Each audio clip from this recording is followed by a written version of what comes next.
നമസ്കാരം. ഇന്നത്തെ ഈ വിശകലനത്തിലേക്ക് എല്ലാവർക്കും സ്വാഗതം. ഇസ്രായേൽ എന്ന പേരിന് നമ്മൾ അറിയുന്നതിനപ്പുറം മറ്റൊരു അർത്ഥമുണ്ടോ? പുരാതന പ്രവാചകന്മാരിൽ തുടങ്ങി ഇന്നത്തെ ആധുനിക സംഘർഷങ്ങൾ വരെ എത്തുന്ന ഒരു ദൈവശാസ്ത്രപരമായ വാദഗതിയാണ് നമ്മളിന്ന് പരിശോധിക്കാൻ പോകുന്നത്. ഒന്ന് ആലോചിച്ചു നോക്കൂ, ഒരു രാജ്യത്തിന്റെ പേര് പുരാതനവും ഇതുവരെ പരിഹരിക്കപ്പെടാത്തതുമായ ഒരു കുടുംബ വഴക്കിൽ നിന്നാണ് വന്നതെങ്കിലോ? ഈയൊരു ചോദ്യത്തിലാണ് നമ്മളിന്ന് പരിശോധിക്കുന്ന ഈ ഉറവിടത്തിന്റെ കാതലിരിക്കുന്നത്. അപ്പോൾ നമ്മളിങ്ങനെയാണ് മുന്നോട്ട് പോകുന്നത്. ഈ പേരിന്റെ ഉത്ഭവത്തിൽ നിന്ന് തുടങ്ങി ചരിത്രത്തിലെ വലിയൊരു പിളർപ്പിലൂടെ കടന്നുപോയി ഈ ഉറവിടം മുന്നോട്ട് വയ്ക്കുന്ന പ്രവചനപരമായ ഒരു നിഗമനത്തിൽ നമ്മൾ അവസാനിപ്പിക്കും. ശരി, അപ്പം നമുക്ക് ഏറ്റവും തുടക്കത്തിൽ തന്നെ തുടങ്ങാം. യഹൂദരുടെ വിശുദ്ധ ഗ്രന്ഥമായ തോറ അനുസരിച്ച് ആരായിരുന്നു അല്ലെങ്കിൽ എന്തായിരുന്നു ആദ്യത്തെ ഇസ്രായേൽ? അതായത് ഇവിടെ മനസ്സിലാക്കേണ്ട ഒരു കാര്യം, ഇസ്രായേൽ എന്നത് ഒരു സ്ഥലപ്പേരാകുന്നതിനു മുൻപ് അതൊരു വ്യക്തിയുടെ പേരായിരുന്നു. യാക്കോബ് എന്ന പ്രവാചകന് ദൈവം നൽകിയ പേര്.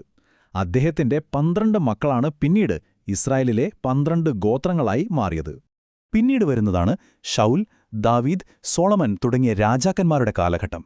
അന്ന് ഈ 12 ഗോത്രങ്ങളും ഒന്നായി ഒരു രാജ്യമായി നിലനിന്നിരുന്നു.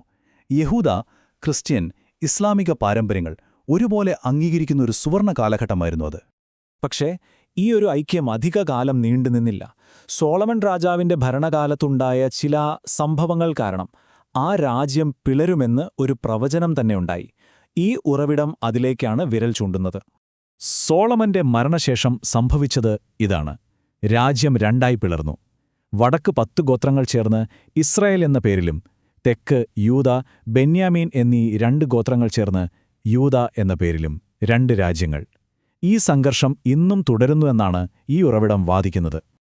അപ്പോ ഇങ്ങനെ രണ്ടായി പിരിഞ്ഞ ഈ രാജ്യങ്ങൾക്ക് പിന്നെ എന്തുപറ്റി? ഈ ഉറവിടം അനുസരിച്ച് അവരുടെ വഴികൾ വളരെ നാടകീയമായി തന്നെ വേർപിരിഞ്ഞു. കാരണം വിഗ്രഹാരാധന തന്നെ. വടക്കൻ ഇസ്രായേൽ രാജ്യം അസീറിയൻ സാമ്രാജ്യം കീഴടക്കി അതിലെ 10 ഗോത്രങ്ങളെയും നാടുകടത്തി. അതോടുകൂടി ചരിത്രത്തിൽ നിന്ന് തന്നെ അവർ അപ്രത്യക്ഷരായി. നഷ്ടപ്പെട്ട ഗോത്രങ്ങൾ എന്നറിയപ്പെട്ടു. ശരി, ഇനി നമുക്ക് തെക്കൻ രാജ്യമായ യൂദായിലേക്ക് വരാം. എങ്ങനെയാണ് അവരുടെ ചരിത്രം? തികച്ചും വ്യത്യസ്തമായ ഒരു പാരമ്പര്യം കെട്ടിപ്പടുത്തതെന്ന് നോക്കാം. ഇവിടെയാണ് ഏറ്റവും പ്രധാനപ്പെട്ട ഒരു വ്യത്യാസം വരുന്നത്. വടക്കൻ 10 ഗോത്രങ്ങൾ ചരിത്രത്തിൽ നിന്ന് പൂർണ്ണമായും അപ്രത്യക്ഷമായപ്പോൾ പിന്നീട് ബാബിലോൺ സാമ്രാജ്യത്താൽ നാടുകടത്തപ്പെട്ട തെക്കൻ ഗോത്രങ്ങൾ അവരുടെ തനിമ നിലനിർത്തി.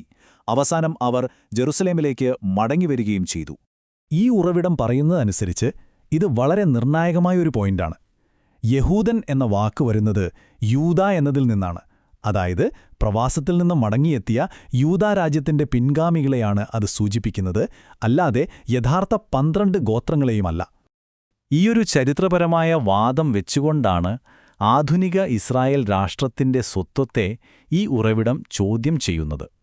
അതായത് അവരുടെ വാദം ഇതാണ്: യൂദാഗോത്രത്തിൽപ്പെട്ടവർ മാത്രമാണ് പ്രവാസത്തിൽ നിന്ന് മടങ്ങിവന്നത്.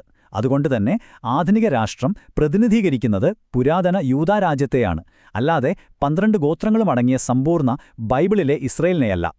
ഈയൊരു ഉദ്ധരണി അവരുടെ വാദത്തിന്റെ കാതൽ എന്താണെന്ന് കൃത്യമായി പറയുന്നുണ്ട്. അതായത് ഇന്നത്തെ രാജ്യത്തെ ഇസ്രായേൽ എന്ന് വിളിക്കുന്നത് തെറ്റാണ്. അത് യഥാർത്ഥത്തിൽ യൂദാ രാജ്യത്തിന്റെ തിരിച്ചുവരവാണ് എന്നാണ് അവർ പറയുന്നത്.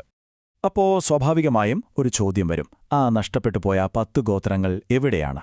ഇതിനൊരു ഉത്തരത്തിനായി ഈ ഉറവിടം നോക്കുന്നത് പ്രവചനങ്ങളിലേക്കാണ്. ക്രിസ്ത്യൻ ബൈബിളിലെ പുതിയ നിയമത്തിലെ വെളിപാട് പുസ്തകത്തിൽ ഒരു പ്രവചനമുണ്ട്. അന്ത്യകാലത്ത് ഇസ്രായേലിലെ 12 ഗോത്രങ്ങളിൽ നിന്നുമായി 1,44,000 പേർ ഒരുമിച്ചു കൂട്ടപ്പെടുമെന്ന്.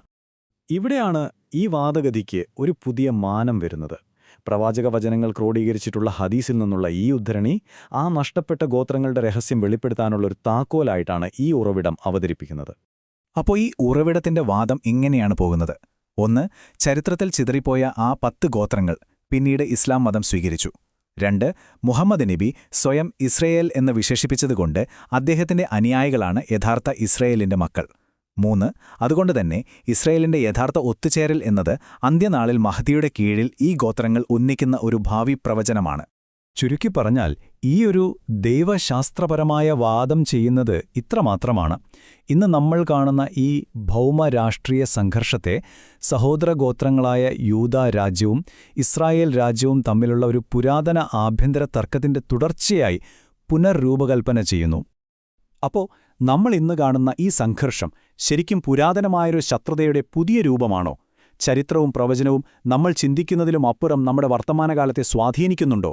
ഈ ഒരു ചോദ്യം ബാക്കി വെച്ചുകൊണ്ടാണ് ഈ ഉറവിടം അവസാനിക്കുന്നത്. ഈ വിശകലനത്തിൽ എന്റെ കൂടെ ചേർന്നതിന് ഒരുപാട് നന്ദി.